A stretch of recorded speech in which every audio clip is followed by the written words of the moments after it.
Salut mes chers élèves, ça va? J'espère que vous avez les cahiers devant vous et les trousses aussi. Sinon, vous allez mettre la vidéo en pause et vous allez les chercher d'abord, d'accord? Ça va, vous êtes prêts maintenant? Allez, je vais commencer aujourd'hui. Avant de faire la nouvelle leçon, je vais faire un petit rappel concernant le complément d'objet direct, d'accord? Allez, observons ces phrases. La première phrase, la maîtresse aime ses élèves. La maîtresse aime Amina. La maîtresse aime dessiner. La maîtresse les aime. Lorsqu'on observe la première phrase, le verbe de la première phrase c'est aimer. Qui aime, c'est la maîtresse. Donc la maîtresse est le sujet. La maîtresse aime qui? La maîtresse aime ses élèves. Donc ses élèves, c'est un complément d'objet direct qui est un groupe nominal ici. Pour la deuxième phrase, le verbe c'est aimer. Qui aime, c'est toujours la maîtresse, le même sujet. La maîtresse aime qui? La maîtresse aime Amina. Le COD ici, c'est un nom propre. La maîtresse n'aime pas seulement Amina, elle aime Shrif, elle aime Hiba, elle aime tout le monde, d'accord? La maîtresse aime dessiner. Le verbe c'est toujours aimer et le sujet est toujours la maîtresse. Je pose la question, la maîtresse aime quoi? La maîtresse aime dessiner. C'est le COD ici est un nom, est un verbe à l'infinitif. Pour la dernière phrase, au lieu de répéter la maîtresse aime ses élèves, on a remplacé ses élèves par les, qui est avant le verbe. D'accord?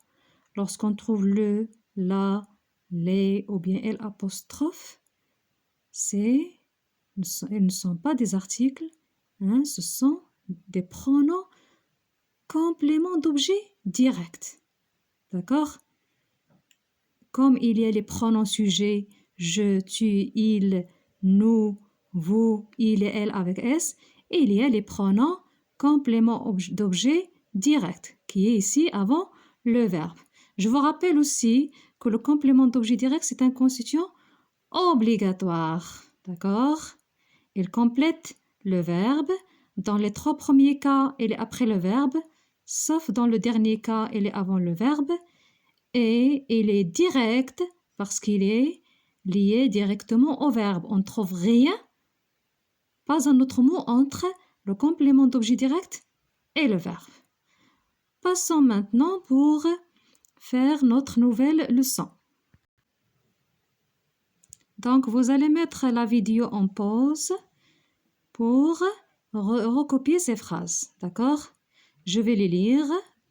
Ied ressemble à son père. Tout le monde parle du Covid-19. Pablo pense à peindre. Je me souviens de vous. D'accord? Si vous avez déjà terminé, on peut continuer. Sinon, vous allez mettre la vidéo en pause. Allez, prenez vos stylos et on va repérer le verbe et le sujet dans chacune de ces phrases. Pour la première phrase, Ied ressemble à son père. Le verbe de cette phrase, c'est le verbe ressembler. Vous allez écrire en bas V. L'abréviation de verbe. Qui ressemble, c'est Ied. Donc Ied et le sujet, vous allez écrire S. D'accord? La même chose pour la deuxième phrase. Où est le verbe? C'est le verbe parler. Vous allez écrire V. Qui parle? Tout le monde. Donc tout le monde est le sujet dans cette phrase. Vous allez écrire S. Pour la troisième phrase, Pablo pense à peindre. Le verbe c'est penser. Vous allez écrire V. Qui pense? C'est Pablo. Donc Pablo est le sujet. Vous allez écrire S. Pour la dernière phrase, le verbe est me souvient. C'est le verbe se souvenir. Vous allez écrire V. Qui se souvient? C'est je, c'est moi. Vous allez écrire S. C'est le sujet. D'accord? On a repéré le sujet et le verbe dans chacune de ces phrases. Maintenant, examinons le groupe de mots qui suit le verbe. Pour la première phrase, est-ce que je peux supprimer à son père et je vais dire seulement Yed ressemble? Hein? Non. Est-ce que je peux supprimer dans la deuxième phrase le groupe de mots qui est après le verbe du Covid-19? Et je dis seulement tout le monde parle. Est-ce que je comprends quelque chose? Je ne comprends pas le monde. Tout le monde parle de quoi ou bien de qui? Pour la troisième phrase, est-ce qu'on peut dire Pablo pense? Non, la phrase est incomplète. Je ne sais pas, Pablo, est-ce qu'il pense à dessiner, ou bien à jouer, ou bien à aider Maria, comme on a vu dans le texte. D'accord? Est-ce que je peux dire seulement je me souviens dans la dernière phrase? Non, je dois dire je me souviens de qui ou bien de quoi. D'accord? Donc, le groupe de mots qui suit ici le verbe, puisque je ne peux pas le supprimer, c'est un constituant obligatoire. D'accord? Hein, elle est essentielle dans la phrase. Je ne peux pas le supprimer. D'accord? Donc, c'est comme le cas du complément d'objet direct. Maintenant, on passe pour définir la nature de ce groupe de mots et comment je pose la question pour le trouver. Alors, pour la première phrase, Yed ressemble. Comment je pose la question pour trouver à son père? Je pose la question Yed ressemble à qui? Vous pouvez écrire à côté avec une autre couleur. Le verbe si vous voulez.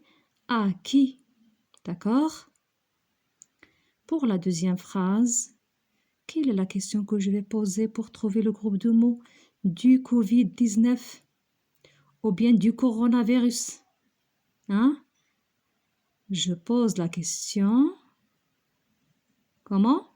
Tout le monde parle du et c'est de plus le.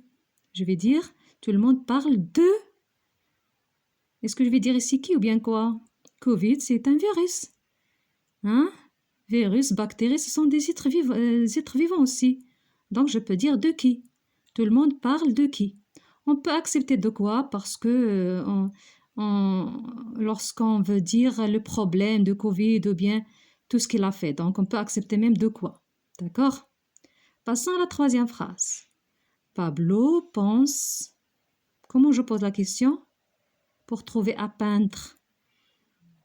Pablo pense à quoi? Le fait de dessiner, c'est quelque chose. Pour la dernière phrase, pour trouver le groupe de mots de vous, je dois poser la question, je me souviens de qui? Parce que vous, c'est un être animé. D'accord? Donc, on a trouvé maintenant la réponse. On pose la question sujet, plus verbe, plus quoi? A, de, plus une préposition, plus qui ou bien quoi? D'accord? Donc, on pose la question par le sujet plus le verbe plus a ou bien de plus qui ou bien quoi? Donc, il ressemble beaucoup à la même question qu'on pose pour le COD. Quelle est la différence? La différence, c'est a ou bien de. D'accord? Donc, sujet plus verbe plus a ou bien de, une préposition plus qui ou bien quoi? D'accord? Donc, pour ce groupe de mots, comment je vais l'appeler à votre avis? Hein? C'est un constituant obligatoire. Il complète le verbe. Hein? Il est après le verbe. Est-ce qu'il est lié directement comme le COD? Non, il y a une préposition avant ce groupe de mots. Donc, je vais l'appeler complément d'objet indirect. D'accord? Passons maintenant pour définir sa nature. D'accord? Son père. Quelle est la nature de ce groupe de mots? Son père, c'est un groupe nominal. Deuxième complément d'objet direct. Pour la deuxième phrase, du Covid-19, hein, si vous avez fait attention, il est écrit en majuscule, c'est un nom propre. Pour la troisième phrase, peindre, c'est un verbe à l'infinitif. Vous, dans la quatrième phrase, c'est un pronom. D'accord? Donc, le COI peut être un groupe nominal, nom propre, verbe à l'infinitif ou bien pronom. Ce sont les mêmes natures d'un complément d'objet direct.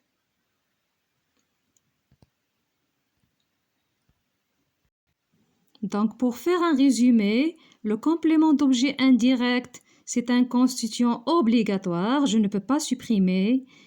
Il complète le verbe, d'accord? Et il peut être un nom propre, un groupe nominal, un verbe à l'infinitif ou bien un pronom. Pour le trouver, je dois poser la question sujet plus verbe plus préposition, et on a pris les 13 prépositions plus qui ou bien quoi. D'accord? Vous n'allez pas recopier la règle qui est sur le livre, d'accord? Vous allez attendre via WhatsApp. Je vais vous écrire une règle qui est bien sûr courte, d'accord? Mais vous allez réaliser l'exercice 4. Allez, vous allez noter. Exercice 4, page 157 sur le manuel, d'accord? Que vous allez travailler sur le cahier d'essai. Et dans une autre séance, c'est-à-dire je vais faire une deuxième séance pour faire la correction, d'accord? Et bien sûr pour faire d'autres activités. Donc, je vais vous envoyer la règle via Tawassol.